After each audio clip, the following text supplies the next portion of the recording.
We divide 233 by 2 in long division method.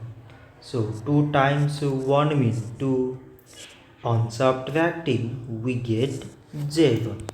So now we put down the number beside this 3 and we remove this 0. So 2 times 1 means 2. On subtracting we get 1.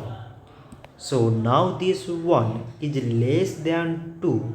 So we put down the number beside this 3. So now it became 13. So 2 times 6 means 12. On subtracting we get 1. So again this 1 is less than 2 and there is no other number beside. So we put here decimal so that we take 0.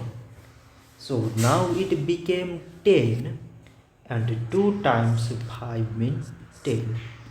On subtracting we get 0. So 233 divided by 2 is 116 decimal 5. So this much for today and thanks for watching.